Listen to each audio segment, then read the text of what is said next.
Assalamualaikum warahmatullahi wabarakatuh. Halo anak-anak, bertemu lagi dengan Ibu Mesya. Ibu harap anak-anak selalu dalam keadaan sehat dan tetap semangat ya.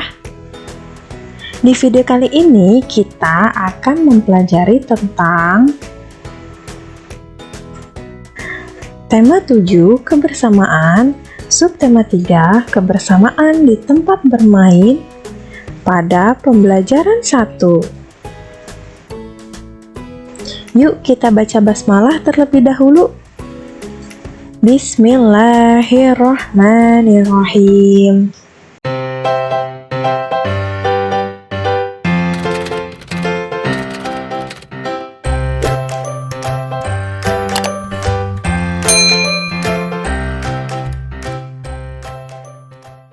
Tujuan pembelajaran hari ini yaitu melalui bimbingan guru. 1. Siswa mampu membaca dongeng. 2. Siswa mampu mengaitkan isi dongeng dengan hidup rukun. 3. Siswa mampu menyatakan pecahan 1/2, 1/3, 1/4 dengan tepat. 4.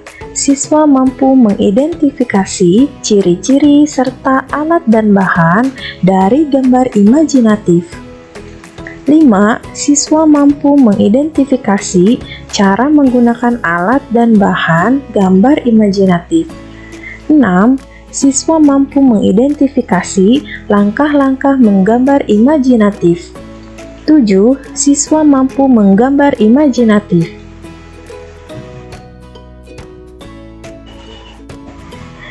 Di sini ada teks bacaan. Kita akan baca terlebih dahulu. Kebersamaan di tempat bermain. Setiap siswa memiliki teman.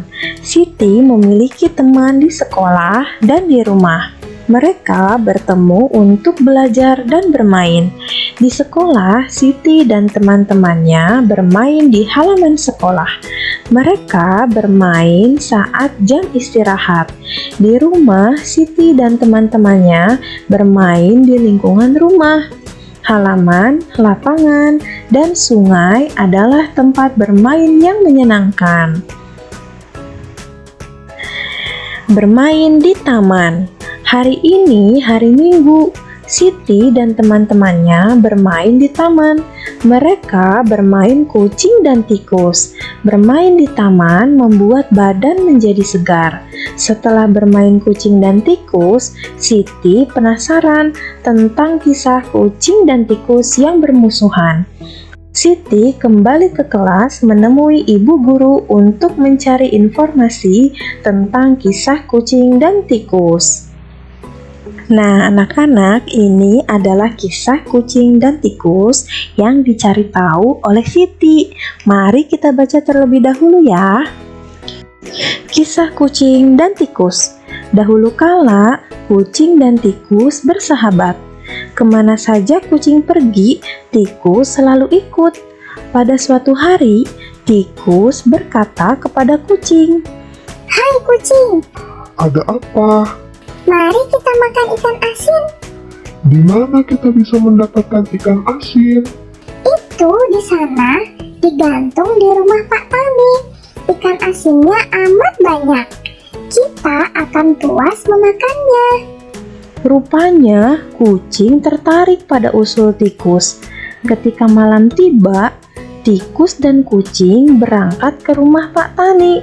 Mereka bersepakat tikus akan memanjat ke atas, sedangkan kucing menunggu di bawah. Sebelum memanjat ke atas, tikus berpesan, Kalau ada ikan asin yang jatuh ke sini, cepatlah kamu melompat dan menekan. Jangan sampai ikan asin itu terpental keluar kamar ini. Nanti kita ketahuan. kata tikus. Akhirnya, tikus memanjat ke atas tempat ikan asin digantung. Setelah ia menemukan ikan asin yang bagus dan besar, ia lupa janjinya kepada kucing yang kelaparan menunggu dengan siaga sambil menengadahkan kepalanya ke atas. Kok lama benar tikus di atas? Tikus sudah mendapatkan ikan asin apa belum ya? Perutku sudah lapar sekali. kata kucing. Tikus pun mendapatkan lagi ikan asin yang paling besar dan bagus.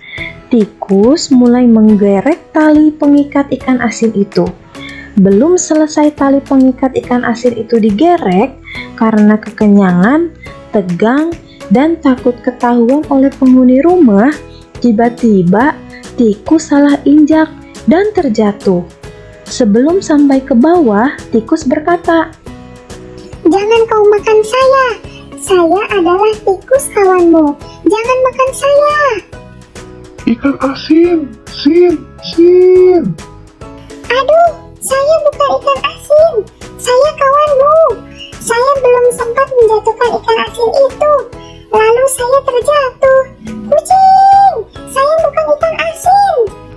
Ikan asin. Meow.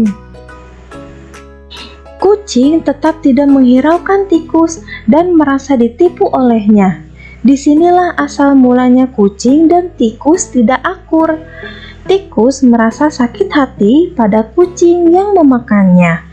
Kucing pun tidak percaya lagi pada tikus, sebab tikus telah memakan ikan asin sendiri.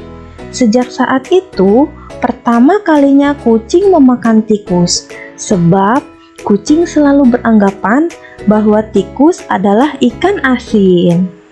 Selesai. Itu adalah kisah kucing dan tikus.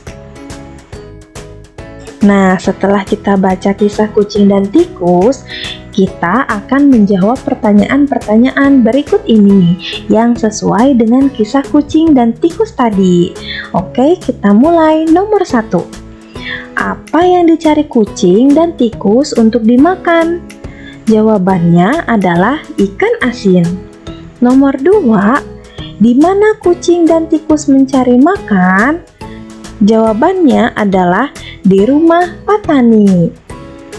Yang ketiga, siapa yang bersikap curang ketika menemukan makanan? Nah, yang bersikap curang adalah tikus. Nomor 4, mengapa sampai hati kucing memakan tikus? Jawabannya karena tikus serakah terhadap kucing. Nomor 5, kucing dan tikus sepakat. Tikus ... kucing ... Jawabannya adalah tikus mengambil ikan asin di atas, sedangkan kucing menangkap di bawah. Nah, selanjutnya kita akan masuk ke bilangan pecahan. Di sini ada pertanyaan yang harus kita jawab. Nomor 1, kamu bisa melihat di sini ada gambar kue. Ada sebuah kue yang dibagi menjadi titik-titik bagian yang sama. Satu bagian bertanda X menyatakan pecahan titik-titik. Nah, maka kita harus jawab sebuah kue dibagi menjadi dua bagian yang sama. Satu bagian bertanda X menyatakan pecahan 1/2 atau setengah. Nomor 2, di sini ada biskuit. Banyak kue ada 2 ya. Satu kue bertanda X menyatakan pecahan 1/2 juga, atau bisa disebut setengah. Nomor 3, di sini ada kue. Sebuah kue dibagi menjadi titik-titik bagian yang sama. Jawabannya adalah 3. Bisa dilihat ya, Nak. Di sini ada 3. 1, 2, 3. Satu bagian bertanda X menyatakan pecahan 1/3 atau 1/3. Untuk nomor 4, 5, dan 6 silahkan dijawab sendiri sesuai contoh yang sudah diberikan oleh ibu ya.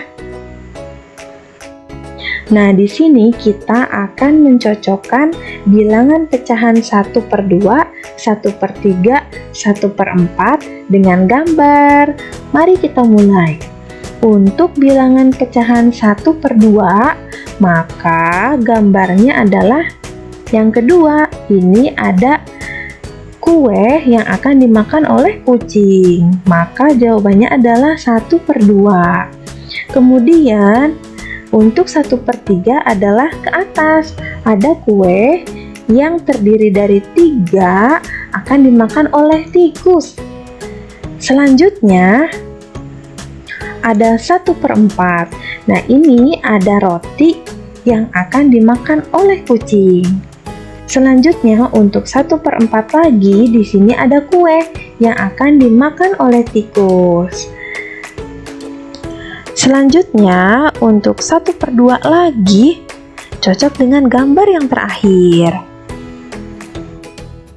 Nah, anak-anak, di sini ada teks bacaan yang berjudul Menggambar Imajinasi. Mari kita baca terlebih dahulu. Menggambar imajinasi. Hari ini Siti bermain di halaman sekolah. Siti melihat ada beberapa temannya bermain bola. Siti ingin menggambar suasana di halaman sekolah. Ada 3 siswa bermain bola di halaman. Siti membuat sketsa gambarannya. Nah, anak-anak, ceritanya Siti sedang berada di halaman sekolah sedang bermain.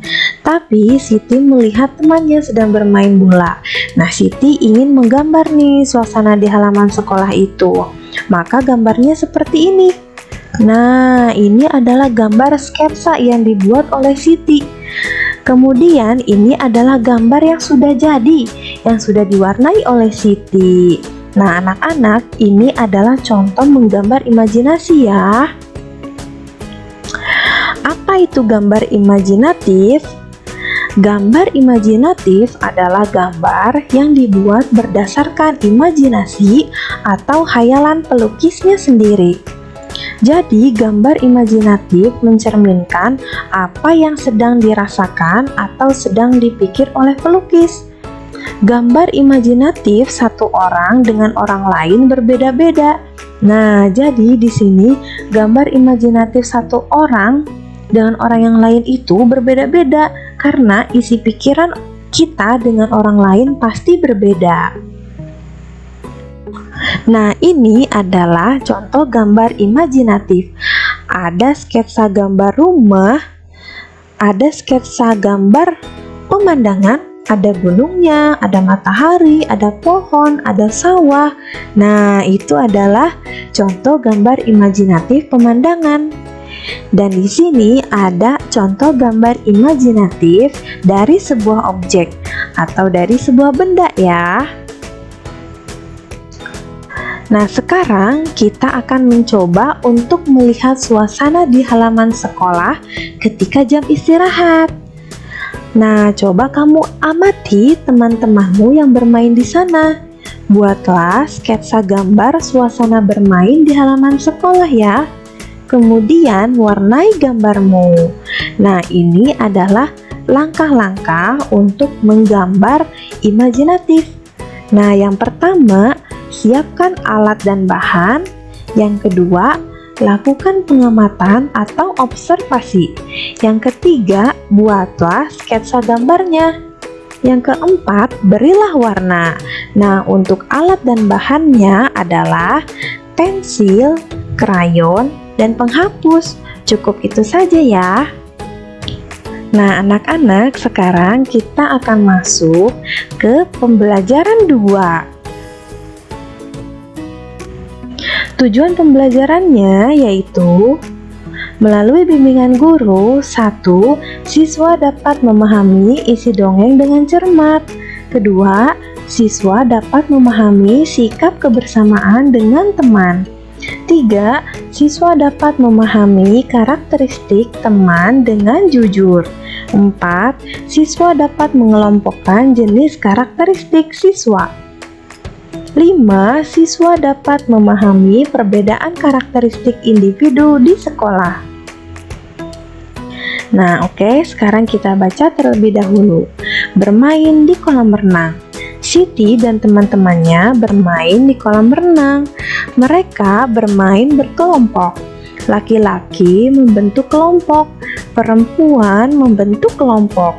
Beberapa siswa berbeda suku, bahasa, dan agama. Semua kompak dan saling bekerja sama.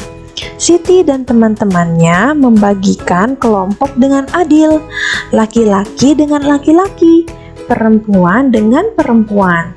Setiap siswa mencari kawan main yang memiliki tinggi badan sama. Nah, itu adalah cerita Siti yang sedang bermain di kolam renang bersama teman-temannya. Nah, sekarang kita mengelompokkan anggota keluarga ya, berdasarkan tinggi badannya. Karena tidak bertemu dengan teman, maka kita boleh ya mengelompokkan anggota keluarga saja. Nah, di sini di sebelah kiri ada kolom tentang tinggi badan. Dan yang di sebelah kanan ada kolom tentang nama anggota keluarga. Nah, kamu bisa menanyakan ke salah satu atau seluruh anggota keluargamu. Misalnya, kamu menanyakan ke adikmu berapa tinggi adikmu, atau bisa juga dengan mengukurnya terlebih dahulu. Nah, contohnya seperti ini. Nah, untuk tinggi badan 100 sampai 110 cm, di sini ada nama anggota keluarganya, yaitu namanya Rani. Rani ini sebagai adik. Nah, itu adalah contohnya. Kemudian ada juga Tony sebagai kakak, memiliki tinggi badan 130 sampai 140 cm. Selanjutnya ada Mira. Mira di sini adalah sebagai ibu. Nah, ibu memiliki tinggi badan 151 sampai 160 cm. Kemudian untuk Tono, di sini Tono adalah ayah. Ayah memiliki tinggi badan 161 sampai 170 cm. Nah, di sini kamu bisa mempraktekkan di rumah ya, bersama anggota keluargamu. Selanjutnya, kita akan berdiskusi. Bagaimana sikapmu terhadap teman yang memiliki tinggi badan berbeda? Tuliskan kesimpulanmu. Karena kita tadi sudah mengukur tinggi badan anggota keluarga, maka kesimpulannya kita harus memiliki sikap saling menghargai perbedaan satu sama lain dan juga harus saling menyayangi. Nah, itu adalah jawabannya. Nah, untuk toleransi, kita sudah belajar tentang sikap toleransi. Maka di sini Ibu akan menegaskan apa itu sikap toleransi. Toleransi. Apa itu pengertian toleransi? Toleransi adalah sikap baik dan ramah kepada semua orang tanpa membeda-bedakan ras, suku, agama, perbedaan kebiasaan, fisik, dan pendapat. Nah, itu adalah pengertian dari sikap toleransi. Nah, untuk contoh toleransi itu seperti ini, Nak. Untuk sikap toleransi di rumah yaitu membantu pekerjaan rumah agar orang tua tidak kerepotan. Kemudian ada mendengarkan dan melaksanakan nasihat orang tua. Tidak memaksakan kehendak jika menginginkan sesuatu. Yang terakhir, tidak membantah orang tua dengan kata-kata kasar. Itu adalah contoh toleransi di rumah. Untuk contoh toleransi di sekolah, yang pertama, tidak menghina teman karena warna kulit, agama, berat badan, dan kebiasaan berbeda dengan kita. Yang kedua, mematuhi aturan dan tata tertib sekolah yang berlaku. Yang ketiga, membantu teman saat kesusahan. Yang terakhir, menghormati semua orang di sekolah, baik itu guru, teman, penjaga sekolah, satpam, maupun kepala sekolah. Nah, toleransi di sini, jika sikap toleransi ditanamkan sejak dini, maka akan tercipta sikap kebersamaan di dalam kehidupan kita. Nah, sekarang kita akan masuk ke sikap kebersamaan. Apa itu pengertian sikap kebersamaan? sikap kebersamaan adalah sikap yang selalu menghargai orang lain dan selalu mementingkan kepentingan bersama, bukan kepentingan pribadi, serta sikap yang menunjukkan rasa kekeluargaan. Itu adalah pengertian dari sikap kebersamaan. Selanjutnya, di sini ada contoh sikap kebersamaan. Nah, di sini adalah contoh sikap kebersamaan ada di rumah dan di sekolah. Untuk contoh sikap kebersamaan di rumah, yaitu membantu pekerjaan rumah agar orang tua tidak kerepotan. Yang kedua, membantu merawat keluarga yang sakit. Nah, misalnya ada keluargamu yang sakit di rumah, maka harus dirawat dengan baik. Yang ketiga, makan bersama dengan keluarga. Yang keempat, membantu adik ketika kesusahan dalam mengerjakan PR. Nah, itu adalah contoh sikap kebersamaan di rumah. Sedangkan contoh sikap kebersamaan di sekolah yaitu yang pertama, menentukan jadwal piket kelas secara bersama-sama melalui musyawarah bersama. Begitu pula jika menentukan ketua kelas, nah itu harus melalui musyawarah. Nah, yang kedua, melaksanakan piket kelas sesuai jadwal. Yang ketiga, tidak memilih kasih dalam berteman dengan sesama. Jika bermain dengan teman itu harus bersama-sama. Tidak boleh memilih mau dengan orang yang kaya, mau dengan orang yang berkecukupan misalnya, dengan yang ganteng saja, dengan yang cantik saja. Tidak boleh seperti itu, harus bersama-sama, harus membaur dengan semuanya. Seperti itu maksudnya. Nah, untuk yang terakhir, bekerja kelompok menyelesaikan tugas dari guru. Nah, ini sangat penting. Jika ada tugas kelompok dari guru harus diselesaikan secara berkelompok, tidak boleh masing-masing gitu. Oke? Selanjutnya ada akibat dari sikap kebersamaan. Nah, di sini ada akibat positif dan negatif. Jika menanamkan sikap kebersamaan seperti apa? Jika tidak menanamkan sikap kebersamaan seperti apa? Nah, kita bahas satu-satu ya. Untuk menanamkan sikap kebersamaan di sini adalah akibat yang positif. Maka yang pertama, akan tumbuh rasa menyayangi dan menghargai antar manusia. Yang kedua, masyarakat akan hidup rukun. Yang ketiga, tali persaudaraan tentunya akan semakin kuat anak-anak, seperti itu. Untuk sikap kebersamaan nih, jika tidak menanamkan sikap kebersamaan, maka yang pertama, masyarakat tidak akan hidup rukun. Yang kedua, tidak adanya rasa menyayangi dan menghargai antar teman. Dan yang terakhir, akan ada perpecahan antar masyarakat, antar manusia gitu. Jadi tidak akan terjadi persatuan karena tidak menanamkan sikap kebersamaan tadi, seperti itu. Nah, di sini ada beberapa pertanyaan. Yang pertama, sikap terhadap teman yang badannya pendek adalah titik-titik. A. Saling mengejek. B. Saling menghormati. C. Saling menghina.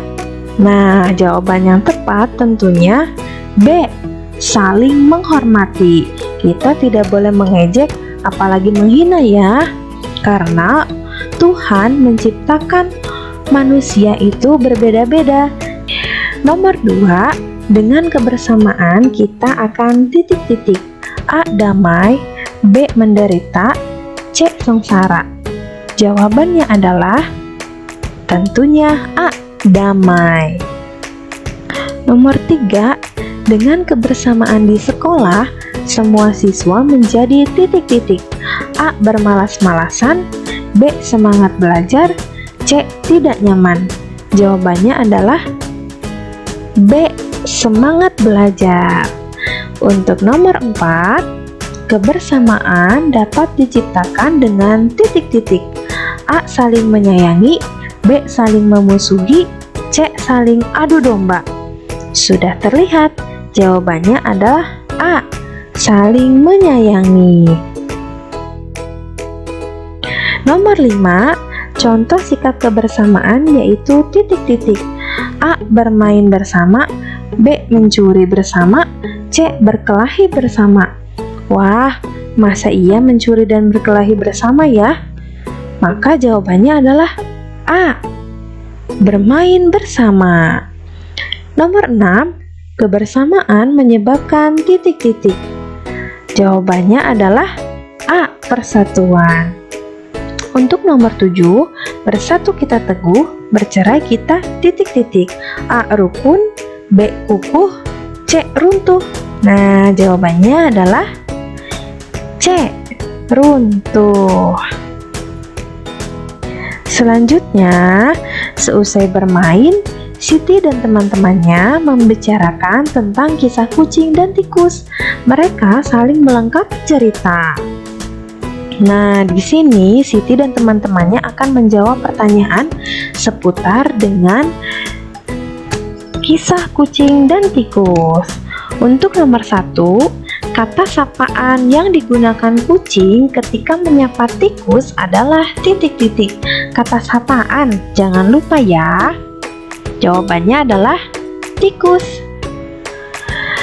Nomor 2, kata sapaan yang digunakan tikus ketika menyapa kucing adalah titik-titik. Jawabannya adalah kucing. Nomor 3, kata sapaan lain yang terdapat pada cerita adalah titik-titik. Jawabannya adalah kau. Nomor 4, tuliskan kalimat yang diucapkan tikus kepada kucing.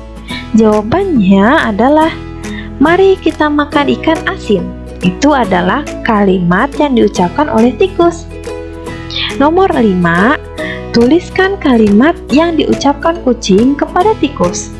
Jawabannya adalah di mana kita bisa mendapatkan ikan asin. Itu adalah kalimat yang diucapkan kucing. Oke anak-anak, sekian dan terima kasih sudah menonton video pembelajaran di channel Ibu. Jangan lupa untuk klik subscribe, like, komen, dan share ke teman-teman kalian semua. Jangan lupa untuk mengerjakan tugasnya, sesuaikan tugas dari gurumu ya. Terima kasih. Wassalamualaikum warahmatullahi wabarakatuh.